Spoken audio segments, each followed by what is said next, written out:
Honestly, the GB News leadership contest for the Conservative Party last night pretty much confirmed what I have been telling you for months, even before this contest started. And I want it on record. I was right. I have been right for months on this stance that Kemi Badenoch, if she got to the final two, was going to walk it.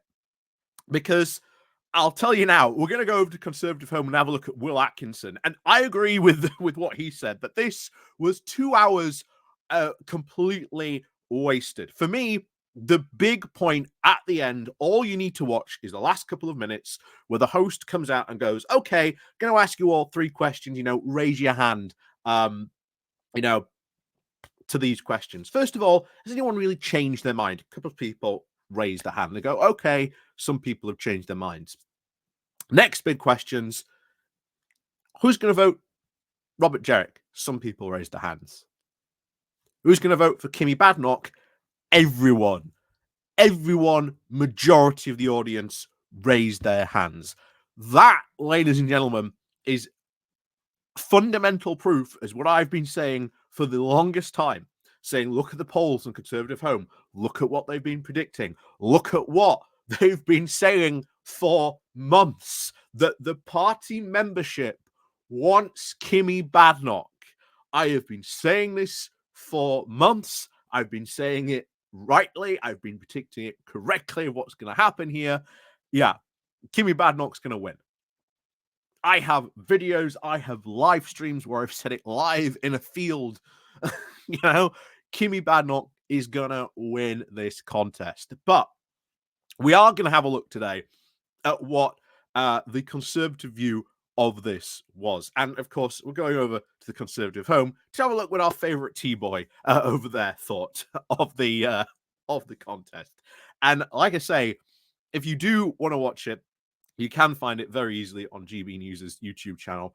All you need to do, watch the final couple of minutes of it, just watch the audiences voting, and you will see unanimously they want Kemi Badenoch.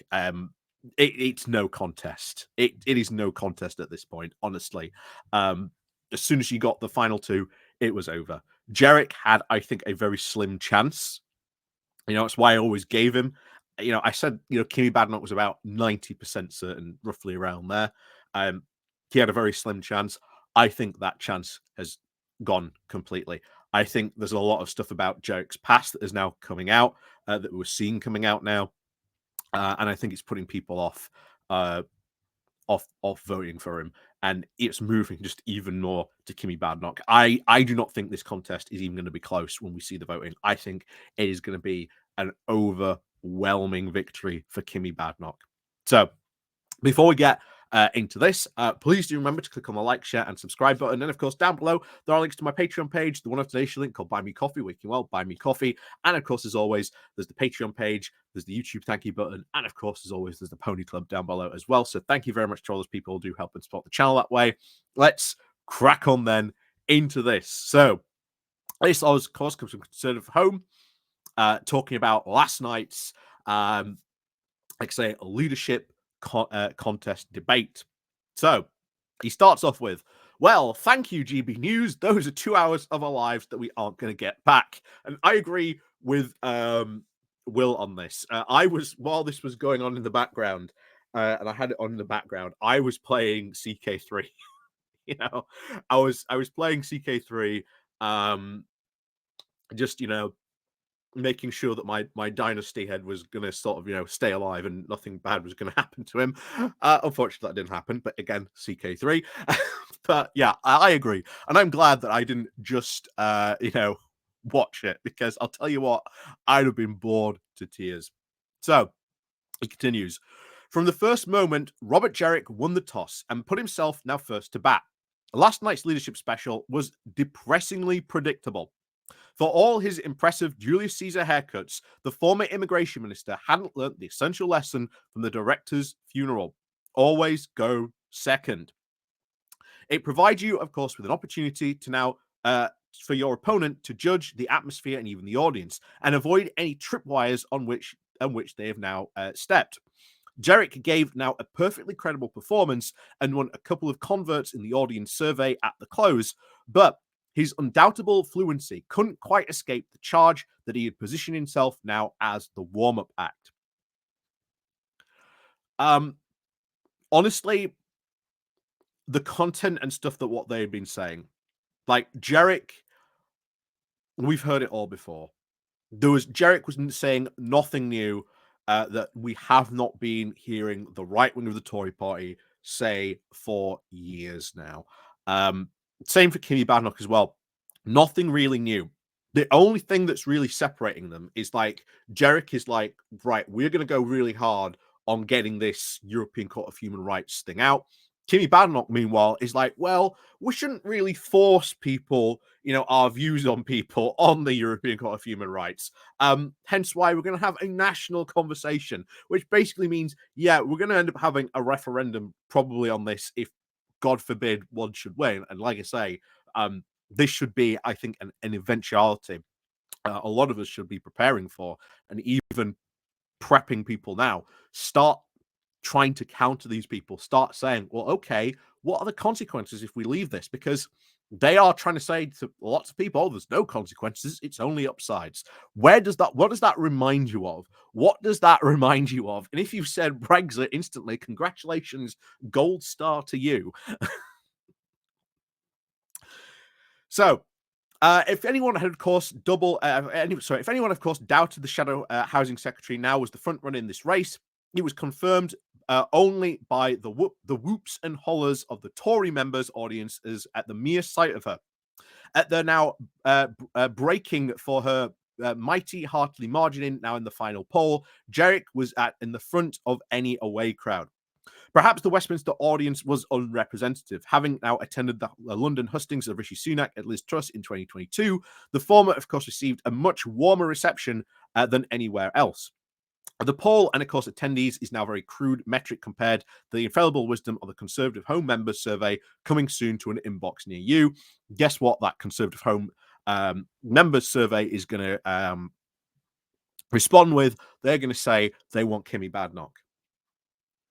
Like, they have been saying this for months, and I will just say this now: Kemi Badenoch's won this contest. They might as well just call it now. It's over. She's won, unless something really drastic happens. But even then, as you saw with those comments that she made at the Conservative Party conference, as I've said, might have gone down very badly with like the rest of the British voting public, but for the Conservative Party membership, the membership who again are the people who get to vote on that, those comments went down very well. So back to it. But Jerick did not have, of course, a bad outing. Far from it. Immigration is not just the one issue amongst many, he opened with. It is the issue. Gavin Rice's diligent work would have suggested that it is not the only sole reason why we lost, but the least the most fundamental one.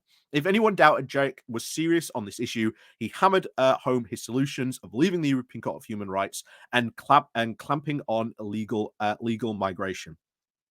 So, again, immigration, fundamentally, is it an issue?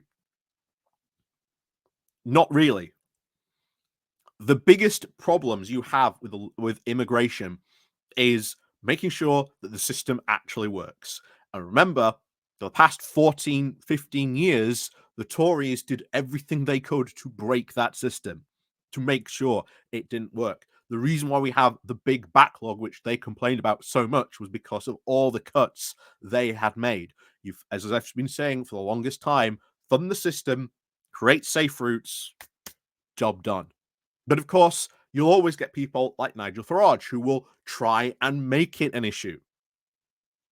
And this is where, again, the left needs to start really coming out, and not only just the left, but Labour itself needs to start coming out and saying, well, actually, Farage is wrong on this. This is why he's wrong. This is why this is a good thing. This is why start saying why they are wrong, because that is really what needs to happen. And I think there's a reluctance a very, very big reluctance to do that, because obviously I think they're scared of what might happen. But you've got to have the argument. You've got to be prepared to have that conversation. And bear in mind, lots of people are prepared to have that conversation, but that conversation you don't actually see happen in like places like Question Time, TV studios, big sort of mainstream media. You don't tend to see that conversation happen too much. You do in a lot of like left-wing circles, but the conversation doesn't get amplified, which is the big shame, and why people think, even now, they think, oh, sole reason why they lost. The Conservatives are obsessed, and going to be even more obsessed with immigration on this one. So anyway, back to this. Now, on housing and, of course, prison releases, hate marches, taxation, even more, Jerrick hit on the right and traditional notes. His description of Labour as so new and so stale was almost very poetic in its encapsulation of the administration's very abysmal qualities. But there was no one game-changing moment, gaff, or even whoop. Yeah, Jerrick, generic. And bear in mind, where did he get that moniker from? He got it from his own fellow MPs who called him generic Jerrick. He comes across as able to give a good speech, do all that stuff, but it's generic. Hence why he earned the moniker of generic Jerrick.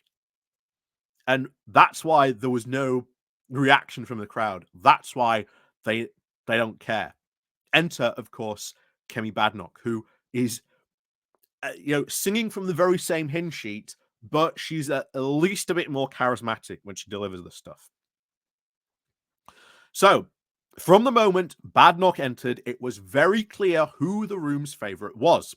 She had only now avoided rugby tackling Christopher Hope or making the suggestion about maternity pay to end this night on top. She said the broken system is going to need an engineer to fix it. She smiled. I am an engineer. Cue a pause. You really don't need an engineer. What she's going to probably say for her very policy stuff, she's never actually said what policy stuff she's going to do. We know it's all going to be in this renewal 2030, but what's in that, we don't know, because this entire campaign, this entire leadership campaign has been almost policy absent. The only real policy that has been advocated is the European Court of Human Rights, where they want to leave it. That is the only policy position. There has been no talks about previous Conservative policy. Was it a success? Was it a failure? No talks about previous administrations or anything like that. So there you go. So if Jerrick's team had at least hoped that her policy-free campaign would, of course, contrast very badly with their man's shopping list of solutions, it was very discernible. This leadership election is not a test of who can make the biggest promises, she argued. She offered a return to open principles. She said the welfare bill is too large. Leaving the European Court of Human Rights is insufficient. The NHS needs reform. Broad brush, but enough. And it's like, once again, okay, the welfare bill is too large. What exactly are you going to do to that welfare bill? If leaving the European Court of Human Rights is insufficient, what do you mean by that? How are you going to do that? If the NHS needs reform, what exactly is that reform going to be? But for her disdain, of course, The Guardian and the left-wing culture warriors, her critics over removing the EU regulations, Badenoch then at least won the audience approval.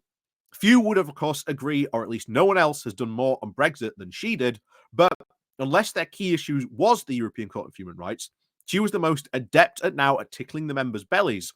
Not that I loved Jerrick less, but I loved Badenoch more.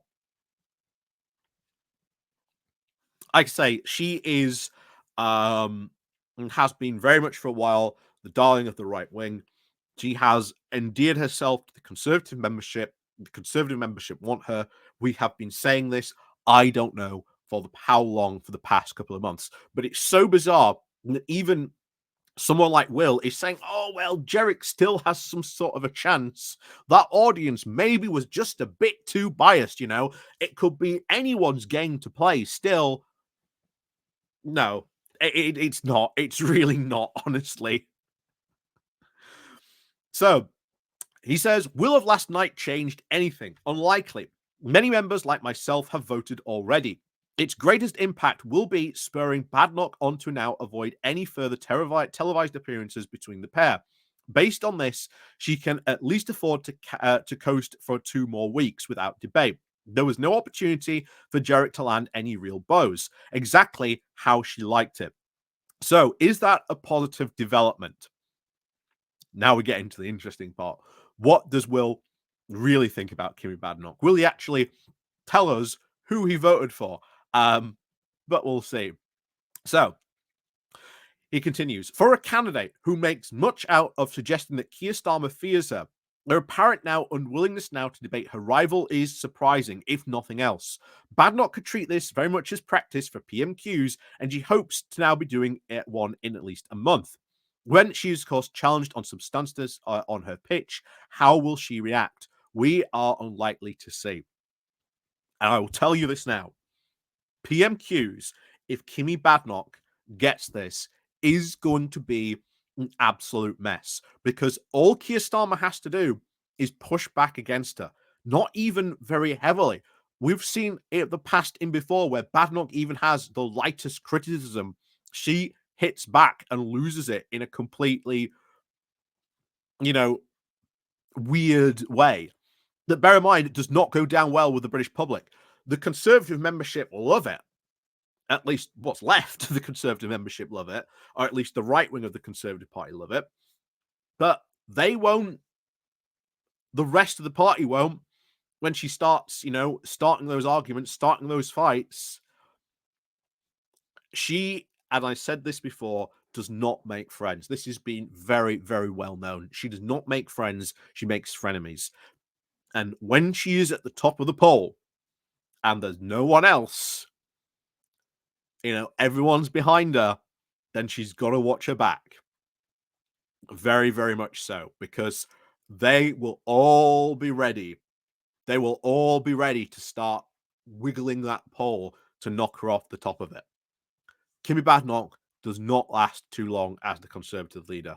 We will be doing this song and dance very, very soon. So, anyway, we'll continue. So, with this week's, of course, most important development, of course, the future of the Tory leadership took place not on the GB News stage, but in the meeting of the 1922 committee just a day before. As Kate Bowles reported on Wednesday evening, that the executive now met to agree that the MP threshold for the confidence vote should be raised. And that is gone from 15 to now 30%. So, I think they actually say, we'll get onto it later on. We'll wait until this bit. So previously, of course, if just 15% of the parliamentary parties submitted letters to Bob Blackman to take the vote takes place, this means that just 18 MPs could set a motion now for toppling the next leader. So if it had remained at 15, 18 MPs could do that. There are, of course, 120 MPs. Well, 121. That means 18 MPs could cause huge trouble. But now you've raised it, that threshold has now risen, now rising to a third, meaning that 41 MPs will be required to sign and deliver the next no confidence vote. Now, will this mean that Badenoch is at least more stable? No, absolutely not. 41 MPs, probably a bit going to be harder, but even if you have a small rump of, 30 MPs, that is still a big problem for Kemi Badenoch. That is going to deliver so much more. And bear in mind, as she annoys, and she will annoy more of her own MPs, that no confidence vote, those 41 MPs will start to grow more and more and more. And then, of course, we'll end up with a no confidence vote. Sooner or later, Badenoch's tenure is going to be very loud, very flashy, but ultimately, as you saw with those comments on the maternity leave stuff, on wanting to lock up like 5,000 civil servants, Those comments did not go down well with the rest of the British voting public. May have gone down well with, the membership who were going to vote for her, but not with anyone else. Not with the British voting public. Ultimately, to win an election, that is who you've got to court. And when she has a split right-wing vote, how she deals with reform is going to be very interesting to see. What she tries to do. I think she's going to try and fail very, very much spectacularly. I think you've still got the big issue of what do you do now with all these One Nation MPs who are going to be horrified at what she might try to do with some of her policies. Not all of them, not all a big part of the party is not going to go with her. And she will be in trouble. She will be in trouble. It will not be long before, the good ship Badenoch, starts to encounter choppy waters, or at least a bit, rocky seas, at least from her own backbench MPs. So, anyway, this, of course, would now be finishing off. So, this would, of course, be a very happy development of those. For those who mental health now is linked to the number of leadership races that we have now endured a year of. But if Badenoch does reach the final round with 42 MPs and Jarek with 41, there is enough bad blood after this contest that ensures us that we will be doing this all again in 2 years' time, and 2 years are not, of course, insubstantial. Et too cleverly, the game commences for the usual fee plus expenses. And he's right. He's right. It will be very, very interesting. But as usual, let's take a round to see who was on this. So, someone says, meanwhile, the GE opinion polls continue to show that the centre-right vote of about 40% will continue to be split between the Conservatives and Reform. Again, centre-right, you mean right-wing vote. But this would then allow Labour to win about 30%, as in the past GE general elections. Labour will continue to win every GE, of course, form the government, and believe that they will have a very popular support from their socialist policies. The Conservatives and Reform parties need to sort something out if we are ever to stop Labour. Again, this is going to be the conversation that is already taking place. We went over the Miriam Cates bizarre article just a couple of days ago. Very comedic in its writings, in its tones, on that's for sure. So yeah, someone else says, yeah, a very interesting program. Kemi came over really well. Jarek was robotic.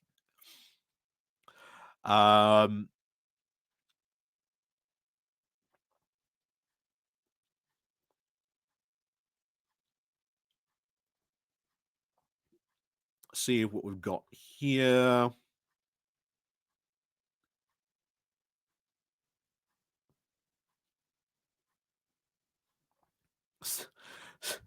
Okay, this will be interesting. Kemi Badenoch's approach is the correct one. There is very little point in fighting the battles of 2024 when the election now is 4 years away. The more important now is to get the Conservative fundamentals back on track. But which Conservative fundamentals? It'll be the right-wing Conservative fundamentals. What do you do then about all those One Nation Conservatives? They all forget that there is a centrist part to the Conservative Party, which they all hate and ignore. We have lost sight of those since the Cameron years, when genuine conservatism was now buried under Lib Dem and One Nation influence. Those One Nationers haven't gone away. And this is why the party is now the sad wreck it is today. Again, that has nothing to do with why the party is the sad wreck it is today. That is because of these right-wing headbangers that have been given for far too long too much power and influence, and they have been the ones pretty much steering the direction of the Conservative Party. And once again, they are now in power. They are now in power once again. And any disasters, anything like that, is going to be on them. But they will blame it, as they always do, on the One Nationers. So by the time we stagger to the 2029 election, assuming that it can at least make it that far, with sound conservative beliefs and a charismatic leader, we would be, of course, the natural anecdote to Labour. For those of us now with long memories, this is how it has always been. An incoming fighting fit Conservative government could destroy the Labour Party forevermore. The Lib Dems could be benefit now from the influx of One Nation refugees. We will do well with an official Lib Dem opposition rather than a Labour one. Remember, who did they lose more seats to? They lost more seats to the Lib Dems. They lost more seats to the Lib Dems. And remember, the Lib Dems have said very, very publicly they're coming after the Conservatives. That they are coming after the Conservatives. Very, very much so. And yet there's this whole idea, Labour have been in power now, been 100 days. Yes, there have been like these rocky stories, Giftgate and all this stuff, but really, they're not the biggest story. Labour policy right now is being enacted. You've got the budget, which I will tell you now up front, I'm probably not going to like some of the budget, but there may be other parts of the budget I may love. We're hearing that, for example, HS2 is going to be fully funded up to Manchester, which will be fantastic because you need that infrastructure spending. Because guess what? As I've always said, you spend money in infrastructure, it gets back to you in so many ways.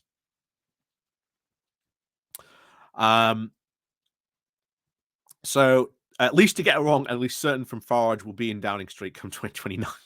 Again, not likely to happen. Someone else says, I disagree.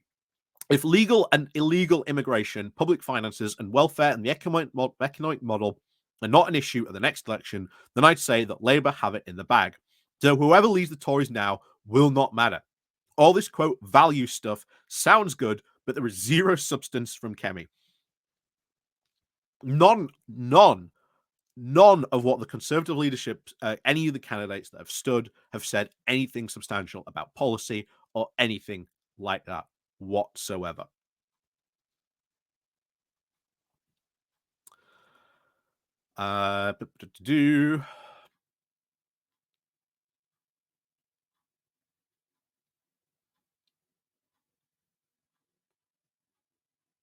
Someone else says here, so as business secretary in the Sunak cabinet, she went to India to finish off a trade deal and caved in to agree on all the demands of Modi, including his freedom of movement demand for Indian citizens, like we had with the EU. Alarmed by this, Sunak stopped her.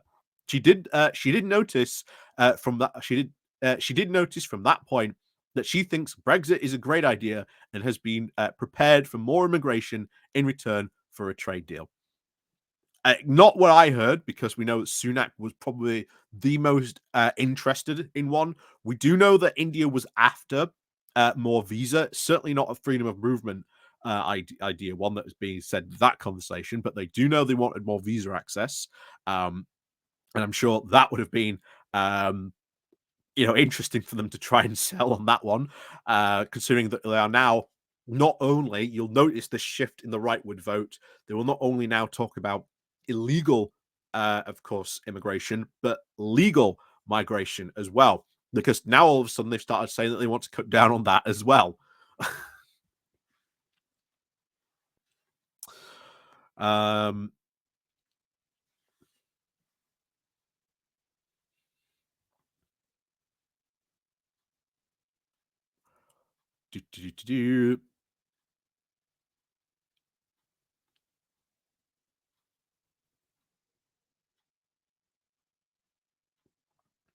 See if there's any more comments here. Yeah, someone else. I can see where this is going. Elect Kemi Badenoch and hail that this party is going to be led by a Thatcher incarnate, a convicted politician. Hence the victory in yonder 2028. Enjoy it while this lasts.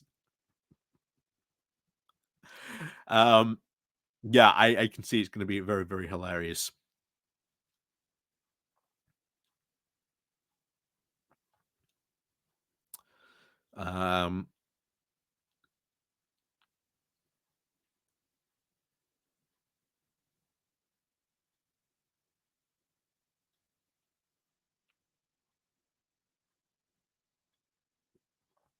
Someone else said, I think the Tory party membership must have muddled Strictly Come Dancing with another leadership contest. Strictly comes around, of course, on an annual basis, and the Tory leadership contest comes around as soon as it can be arranged or even rearranged by the powers that be. Bread and circuses will keep the proletariat amused in the Roman Empire, but we seem to get lots of circuses, but bread and supplies are now diminishing. What will it take to get the 1922 committee to realize that it is presiding now over a national joke and that the entire center right in this country needs to be disbanded? Spend 2 years now in the wilderness and then reform, or reform whatever you please. And this is it. They are going to spend a very long time in the wilderness. I mean, they've pretty much guaranteed the election of Kemi Badenoch. Um, like I say, you watch the end of that debate, everyone is saying Kemi Badenoch, Kemi Badenoch. We want Kemi Badenoch. It's just like, I've been saying this for a while, and we all know what a disaster Kemi Badenoch is going to be for the Conservatives.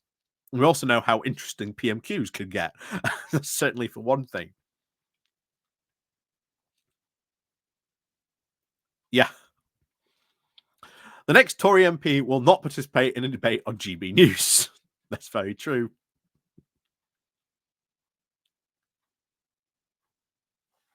This is interesting. I am trying to enjoy the machinations of this defeated party, trying to pick a minister who was part of the failure of history of this party, and presenting that person now as a convicted politician who can win at the 2028 general election. I like that fantasy too. I will enjoy the circus at PMQs as this person now demands answers in a PMQ raid situation. These answers were the very ones that this person should have asked from the party leader before the massive defeat. um, Someone else said, I'm going to enjoy the complete collapse of the real town of this clown car government, with ministers now briefing against the leader only after 100 days. The amount of popcorn I've got through with the clown car of government is immense. And of course, trying to go, oh, well, what about, here's the thing. This current government is not clown carish at all. It is not. It has actually been a proper functioning government. And of course, they are desperately trying to soothe themselves that it's a lot worse than they had it. Like this is it. This is copium to the maximum. But we are having, and we are seeing, Labour actually get stuff done. Shock horror. A government actually doing it something, actually implementing policy, actually doing things, and yet, oh, look at this. The government's falling. The government's falling. The government's not falling at all. And for someone who looks and looks at politics like this, considering the past couple of years when we have generally seen a government generally falling, it looks nothing like this. It looks nothing like this whatsoever. Um, Someone else here. So there is, of course, an authentic right-wing party. It is called Reform. Badenoch thinks that she can reunite the Remainers and Brexiteers in her 121 rump of MPs. Damien Green supports her as One Nation leader. David Davis supports her as a Brexiteer. Can this work? I doubt it. Boris knows that after this experiment fails, sure as daylight, the Tory remnant MPs, after letting defections, will now beg him to step in. Is she the Tory next Prime Minister? I'm not stoking that very same substance, hence knows they claim now is pure fantasy. The Tories will not win in 2028. Again, pretty true.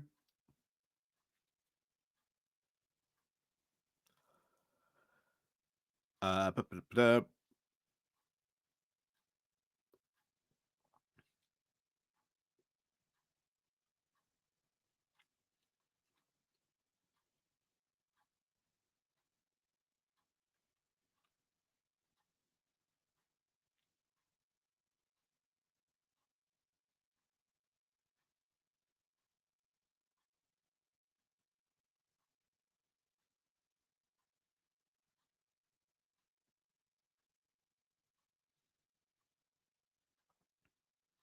Yeah, you'll notice there's a lot of very racist comments on here, and of course, I'm not going to read them, but there you go. But not surprising, of course. Um,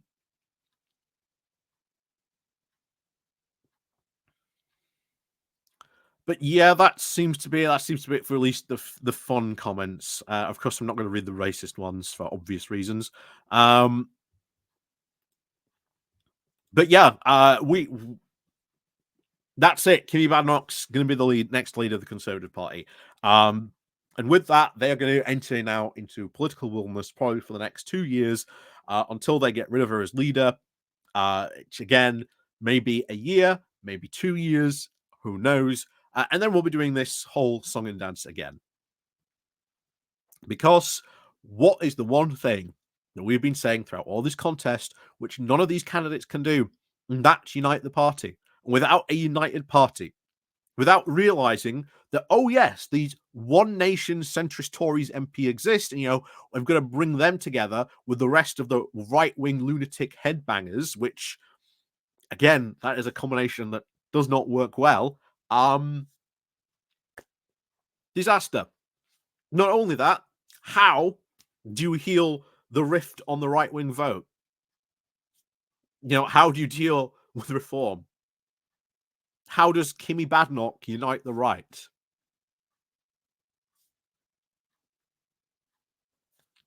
Simple answer, she doesn't.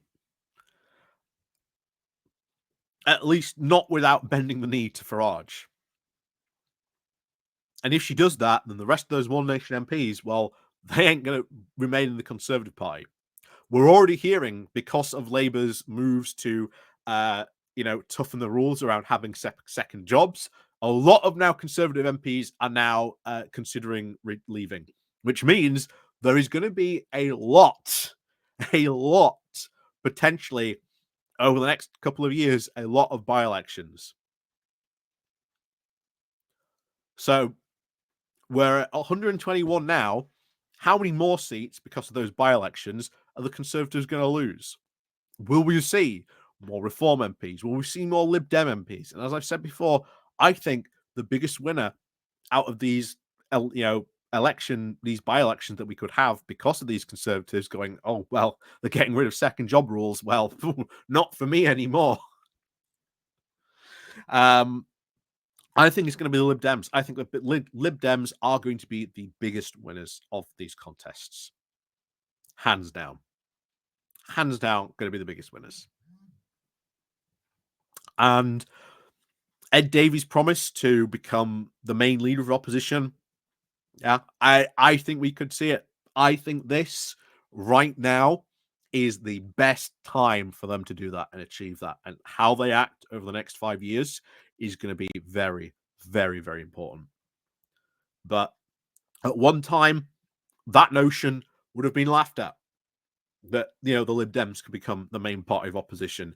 Now, oh, absolutely, they could achieve it. Absolutely, they could achieve it. But I remind you, of course, that a week, as they say, is a long time in politics. A year is an eternity. 5 years before we even get to the next general election, that might as well be an eon. So